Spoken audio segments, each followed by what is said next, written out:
আমাদের প্রবাসী ভাইরা যে টাকা পাঠান সেটা দিয়ে সম্পদ তৈরি করেন পরিবার, কিন্তু সেই সম্পদে অনেক সময় সেই ভাইটির নাম থাকে না, দেখা যায় অন্যান্য ভাই বা যারা দেশে থাকে তাদের নামে সম্পদ তৈরি হয়। আমরা যে শ্রমশক্তি বাইরে পাঠাই তাদের অনেকেরই ভাষাগত দক্ষতা নাই, কিংবা যেই কাজের চুক্তিতে তারা দেশের বাইরে যায় সেই কাজের ব্যাপারেও তাদের সবসময় যে খুব পরিষ্কার ধারণা থাকে বা দক্ষতা থাকে তা নয়। মাননীয় স্পিকার, আমি আপনার মাধ্যমে মাননীয় প্রবাসী কল্যাণ ও বৈদেশিক কর্মসংস্থান মন্ত্রীর দৃষ্টি আকর্ষণ করছি।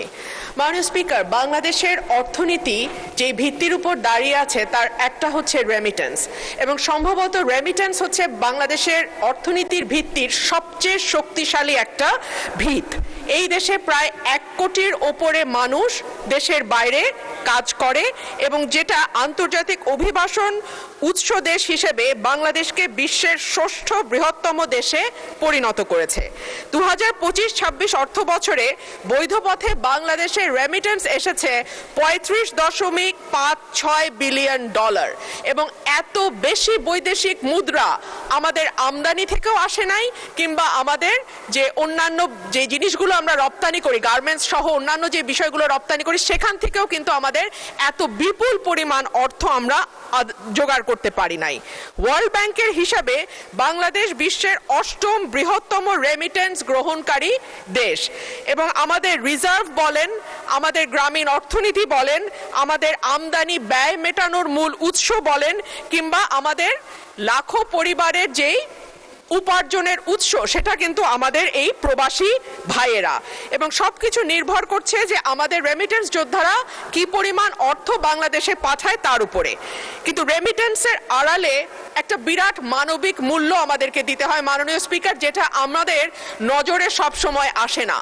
আমরা অর্থের হিসাব করি, আমরা রিজার্ভের হিসাব দেখি, এমনকি কি পরিমাণ বিদেশে আমরা লোক পাঠাতে পারছি সেই হিসাবও আমরা দেখি, কিন্তু এটার অন্তরালে যে একটা গভীর কষ্টের গল্প আছে সেই কথাটি কখনো কোথাও উঠে আসে না মাননীয় স্পিকার।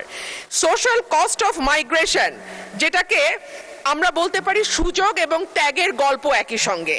ওয়েজ আর্নার্স বোর্ডের তথ্য অনুযায়ী 2024 সালে বাংলাদেশ জন্মের পরে এখন পর্যন্ত 2024 সালে সবচাইতে বেশি 4813 জনের মরদেহ বাংলাদেশে আসে।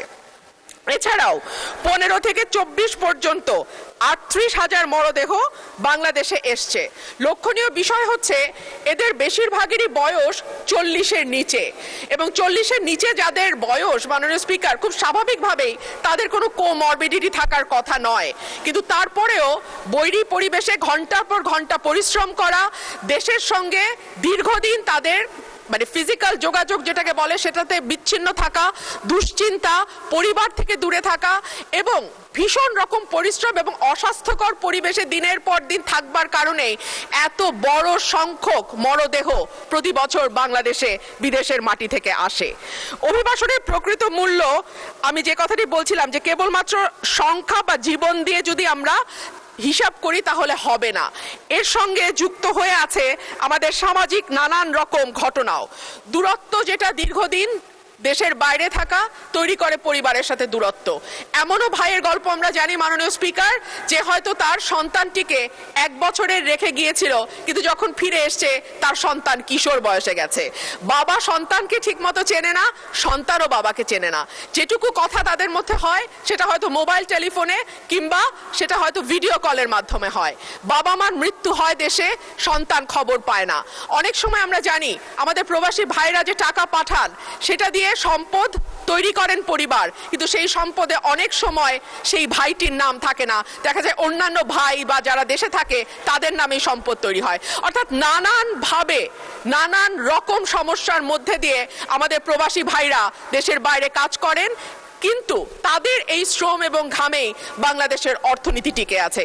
মাননীয় স্পিকার, আপনার মাধ্যমে প্রবাসী কল্যাণ এবং বৈদেশিক কর্মসংস্থান বিষয়ক মন্ত্রীর কাছে আমার প্রশ্ন, দক্ষ জনশক্তি পাঠানোর ব্যাপারে সরকার কি কি উদ্যোগ গ্রহণ করছে? কারণ আমরা জানি আমরা যে শ্রমশক্তি বাইরে পাঠাই তাদের অনেকেরই ভাষাগত দক্ষতা নাই, কিংবা যেই কাজের চুক্তিতে তারা দেশের বাইরে যায়, সেই কাজের ব্যাপারেও তাদের সব সময় যে খুব পরিষ্কার ধারণা থাকে বা দক্ষতা থাকে তা নয়। কিন্তু আমরা যদি দক্ষ শ্রমশক্তি বাইরে পাঠাতে পারি তাহলে দেখা যাবে যে আমাদের বৈদেশিক মুদ্রা এখন যা আসে $35 বিলিয়ন, তার চেয়েও বেশি হয়তো আমরা আনতে পারবো, এবং যারা দেশের বাইরে যাচ্ছে তারাও একটা সম্মানজনক অবস্থায় যেতে পারবে।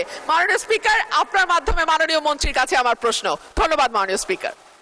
মাননীয় সদস্য, আমার সামনে যে পেপারটা আছে, প্রশ্নটা বোধহয় পাসপোর্ট রিনিউয়ালের ব্যাপারে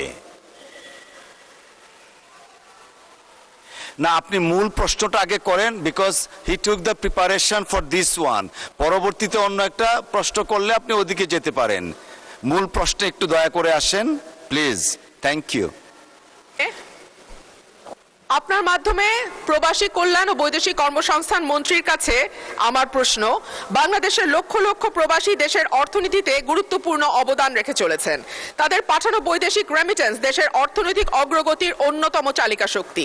কিন্তু দুঃখের বিষয়, বিভিন্ন দেশে অবস্থিত বাংলাদেশ মিশনে পাসপোর্ট নবায়নের ক্ষেত্রে অনেক প্রবাসী দীর্ঘসূত্রিতা, প্রশাসনিক জটিলতা, অতিরিক্ত সময় ক্ষেপণ, দালাল চক্রের দৌরাত্ম্য, অপ্রয়োজনীয় কাগজপত্র দাবি, তথ্যের অসামঞ্জস্য এবং বিভিন্ন ধরনের হয়রানির অভিযোগ করে আসছে। অনেক ক্ষেত্রে নির্ধারিত সময় পাসপোর্ট না পাওয়ায় তার চাকরি, ভিসা, নবায়ন, আবাসিক অনুমতি, অন্যান্য আইনি জটিলতারও সম্মুখীন হতে হচ্ছে। এছাড়াও বিদেশে কোনো প্রবাসীর মৃত্যু হলে বিনা খরচে বা সরকারি খরচে তার মরদেহ নিজ পরিবারের কাছে হস্তান্তর করার ব্যবস্থা করতে হবে। বিমানবন্দরে হয়রানি বন্ধ, লাগেজ চুরি, ভিসা ও মেডিকেল ফি, মেডিকেল সেন্টার দুর্নীতি ও অতিরিক্ত ফি আদায় বন্ধ করা সহ সকল ব্যবস্থা আরও সহজীকরণের জন্য আমি মন্ত্রী মহোদয়ের দৃষ্টি আকর্ষণ করছি। ধন্যবাদ মাননীয় স্পিকার। আপনাকেও ধন্যবাদ মাননীয় সদস্য। মাননীয় প্রবাসী কল্যাণ ও বৈদেশিক কর্মসংস্থান মন্ত্রী জনাব আরিফুল হক চৌধুরীকে এ বিষয়ে তার সংক্ষিপ্ত বিবৃতি প্রদানের জন্য আহ্বান জানাচ্ছি। ধন্যবাদ মাননীয় মন্ত্রী। মাননীয় স্পিকার, আপনাকে ধন্যবাদ। আপনার মাধ্যমে মাননীয় সংসদ সদস্য, তাকেও ধন্যবাদ। আপনাকে প্রবাসী বাংলাদেশের পাসপোর্ট নবায়ন প্রক্রিয়া অনিয়ম, হয়রানি ও সেবার মান উন্নয়ন এ বিষয়ে নোটিশ দেওয়ার জন্য মাননীয় সংসদ সদস্য রুমিন ফারহানাকে ধন্যবাদ জ্ঞাপন করছি। মাননীয় স্পিকার, মাননীয় সংসদ সদস্যের উত্থাপনীয় নোটিশে পাসপোর্ট নবায়ন প্রক্রিয়ার অনিয়ম, হয়রানি ও সেবার মান উন্নয়ন বিষয়টি স্বরাষ্ট্র মন্ত্রণালয় সংশ্লিষ্ট। বিমানবন্দরে হয়রানি বন্ধ, লাগেজ চুরি সংক্রান্ত বিষয়টি বেসামরিক বিমান ও পর্যটন মন্ত্রণালয় এবং ভিসা নবায়ন বিষয়টি পররাষ্ট্র মন্ত্রণালয়ের আওতাধীন। আমি অনুরোধ করব মাননীয় সংসদ সদস্য এ বিষয়ে যদি সংশ্লিষ্ট মন্ত্রণালয়ের মন্ত্রী মহোদয়ের কাছে নোটিশ দেন তাহলে উক্ত নোটিশের যথার্থ উত্তর পাওয়া যাবে।